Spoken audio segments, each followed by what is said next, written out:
हे guys, आज हम BCom first year business management का चैप्टर नंबर 4 करेंगे। इसका नाम है प्लानिंग नियोजन। मतलब कि इसके अंदर इसकी प्रक्रिया, इसके महत्व एवं इसकी योजनाओं के बारे में, हम प्रकार के बारे में बात करेंगे।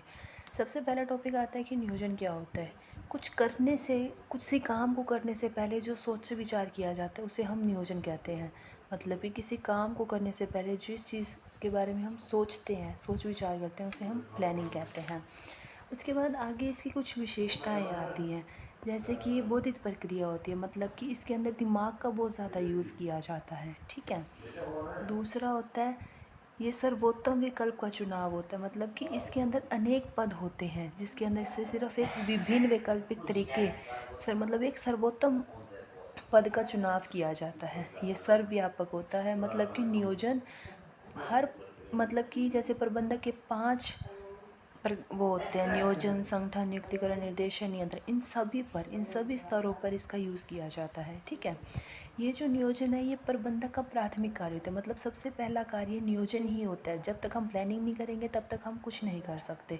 ना हम संगठन कर सकते, ना हम नियुक्तिकरण, निर्देशन, नियंत्रण कुछ भी नहीं कर सकते। ये नियोजन पूर्वानुमान लगाया जाता है। ये पूर्वानुमान के हिसाब से होता है कि हमने क्या करना है, किस हिसाब से करना है। यह एक निरंतर चलने वाली प्रक्रिया है। यह हमेशा चलती रहेगी, कभी बंद नहीं होगी।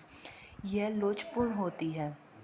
भविष्य के बारे में पूर्वानुमान लगाया जाता है इसके अंदर। ये भविष्य अनिश्चित होता है। ठीक है।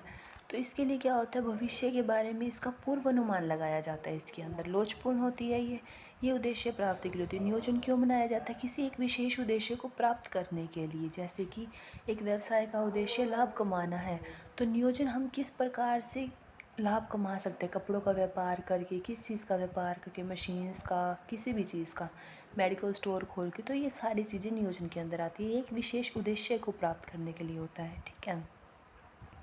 नियोजन एक परस्पर आकस्मिक प्रक्रिया है। ठीक है। इसके अंदर क्या होता है, ये अनेक विभागों में बांटा जाता है। जैसे कि नियोजन करने के लिए जैसे विभिन्न मतलब कि अनेक विभाग होते हैं। ठीक है। उनमें इसको बांटा जाता है। जैसे कि सबसे पहला क्या है, कार्य विभाजन हो गया, फिर विक्रय करना हो गया, फिर उत्पादन विभाजन हो गया, फिर कर्मचारी की भागीदारी आदि अलग अलग योजनाएं होती हैं। ठीक है।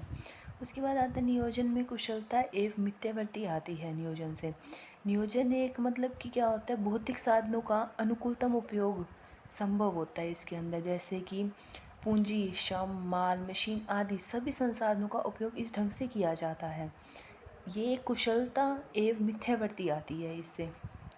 नियोजन के सीमित साधनों का ध्यान रखते हुए किया जाता है। मतलब कि हमारे पास जो साधन है वो सीमित है, लेकिन जो हमारी क्या कहते हैं, आवश्यकताएं हैं वो बहुत ज़्यादा हैं। ठीक है। साधन हमारे पास सीमित है पर हमारी आवश्यकताएं बहुत सारी हैं। तो जो नियोजन होता है वो सीमित साधनों को ध्यान में रख कर किया जाता है। ठीक है। ये समन्वय स्थापित करता है। नियोजन जो होता है ये समन्वय स्थापित करता है कि मतलब कौन सा काम कैसे होएगा, कब होएगा, कहाँ होएगा, किस तरीके से होएगा। ये वाली सारी चीज़ें आती हैं इसके अंदर।